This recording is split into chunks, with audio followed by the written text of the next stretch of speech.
Πριν από περισσότερα από 2.300 χρόνια, άνθρωποι ταξίδευαν στον οροπό πιστεύοντας ότι εκεί μπορούσαν να θεραπευτούν.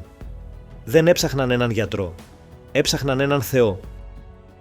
Με το σούρουπο άρχιζε το πιο παράξενο τελετουργικό. Οι ασθενείς οδηγούνταν σε έναν ειδικό χώρο, όπου περίμεναν να τους επισκεφθεί ο Αμφιάραος μέσα στον ύπνο τους. Όμως αυτή ήταν μόνο η αρχή. Όταν οι αρχαιολόγοι αποκάλυψαν το αμφιάριο, διαπίστωσαν ότι υπήρχε κάτι πέρα από τη λατρεία. Δεν ήταν απλώς ένας ακόμη αρχαίος ναός.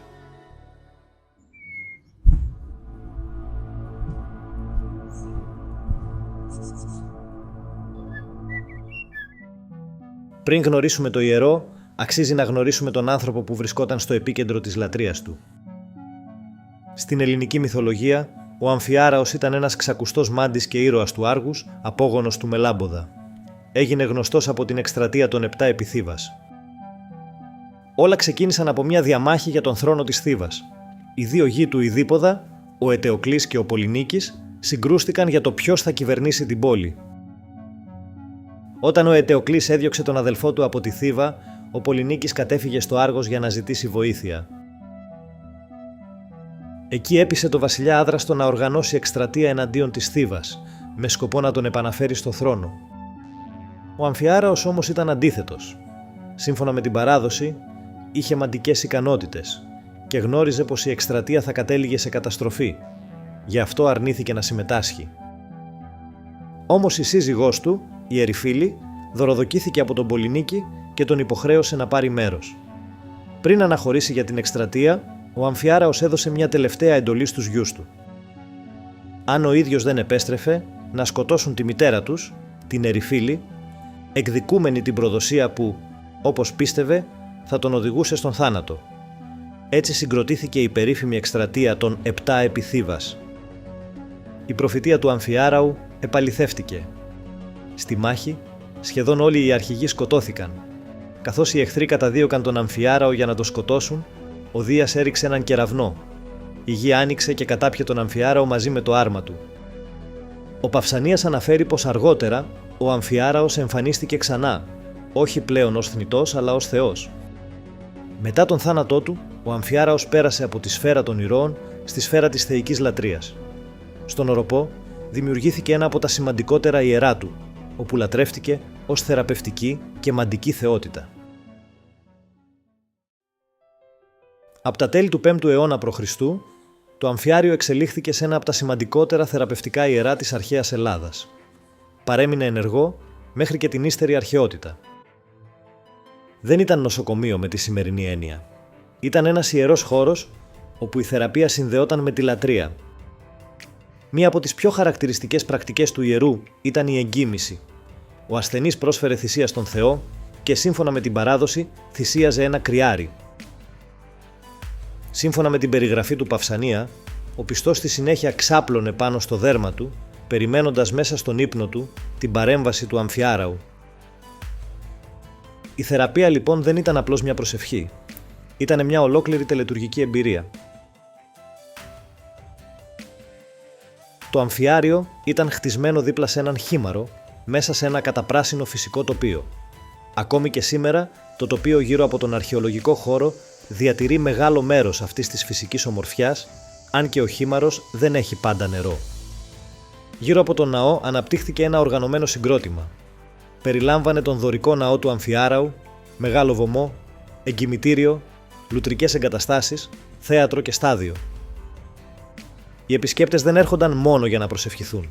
Παρέμεναν στο χώρο, χρησιμοποιούσαν τις εγκαταστάσεις του και συμμετείχαν στη θρησκευτική αλλά και την κοινωνική ζωή του ιερού.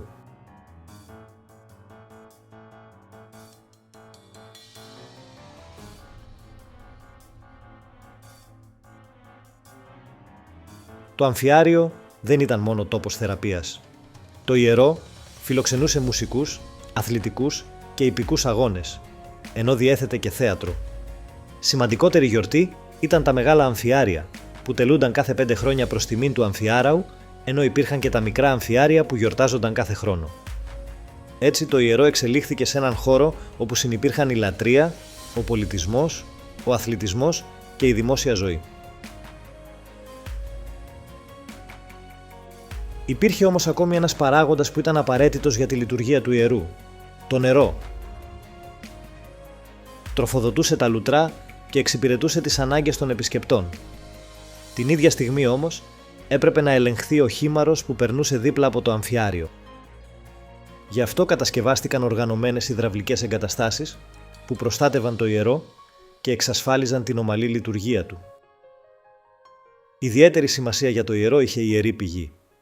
Σύμφωνα με τον Παυσανία, εκεί είχε εμφανιστεί ο Αμφιάραος μετά τη θεοποίησή του. Γι' αυτό η πηγή θεωρούνταν ιερή. Ο Παυσανίας αναφέρει επίσης πως στην πηγή δεν επιτρεπόταν ούτε να γίνονται θυσίες ούτε τελετές καθαρμού. Όταν κάποιος πίστευε ότι είχε θεραπευτεί, έριχνε στη συνέχεια στη πηγή ασημένια ή χρυσά νομίσματα ως αφιέρωμα. Ένα από τα σημαντικότερα ευρήματα του αμφιαρίου είναι μια επιγραφή που χρονολογείται ανάμεσα στο 338 και το 322 π.Χ. Η επιγραφή περιγράφει την κατασκευή ενός οργανωμένου πέτρινου υπονόμου για τη διαχείριση των νερών των λουτρών. Παράλληλα, καταγράφει τα υλικά, τις εργασίες και τους ανθρώπους που συμμετείχαν στο έργο. Χάρη σε αυτήν, δεν βλέπουμε μόνο ένα αρχαίο μνημείο. Βλέπουμε και την οργάνωση που απαιτούσε η λειτουργία ενός τόσο μεγάλου ιερού. Και το πιο ενδιαφέρον είναι ότι δεν γνωρίζουμε την πρακτική μόνο από έναν μεταγενέστερο συγγραφέα. Οι ίδιοι οι τοίχοι του ιερού έχουν αφήσει πίσω τους επιγραφές που μας επιτρέπουν να δούμε πώς λειτουργούσε η λατρεία και το ιερό.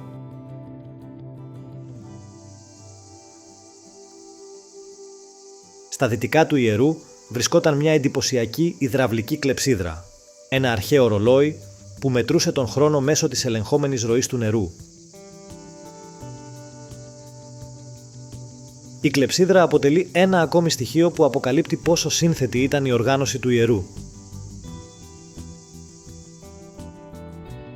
Έτσι, στο ίδιο συγκρότημα συναντάμε έναν Θεό που θεραπεύει μέσα από όνειρα, ένα εγκυμητήριο, λουτρά, υδραυλικά έργα και ένα αρχαίο ρολόι που λειτουργεί με νερό. Το αμφιάριο εντάσσεται σε μια ευρύτερη παράδοση θεραπευτικών ιερών του αρχαίου ελληνικού κόσμου.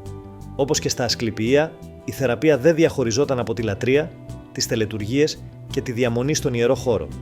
Όμως κάθε ιερό είχε τη δική του παράδοση και τις δικές του πρακτικές. Και οι άνθρωποι που έφταναν στο αμφιάριο δεν αναζητούσαν βοήθεια μόνο για προβλήματα του σώματος. Η θεραπευτική λειτουργία του ιερού συνδεόταν και με την ψυχική κατάσταση του ανθρώπου. Για τους αρχαίους, άλλωστε, η διάκριση ανάμεσα στο σώμα και την ψυχή δεν ήταν ίδια με τη σημερινή. Έτσι, η θεραπεία αφορούσε τον άνθρωπο ως σύνολο. Τα ιερά αυτά βρίσκονταν συχνά σε φυσικά περιβάλλοντα που προσέφεραν νερό, σκιά, ησυχία και χώρο για παραμονή μακριά από τον αστικό πυρήνα. Αυτό όμως δεν σημαίνει ότι τα ιερά λειτουργούσαν ως νοσοκομεία με τη σύγχρονη έννοια. Η θρησκεία, η τελετουργία και οι πρακτικές γνώσεις συνυπήρχαν σε έναν εντελώς διαφορετικό κόσμο.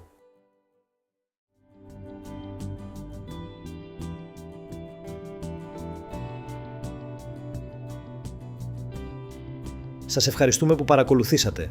Αν σας άρεσε το βίντεο, μπορείτε να στηρίξετε τον Noctua Tales με μια εγγραφή. Τα λέμε στο επόμενο.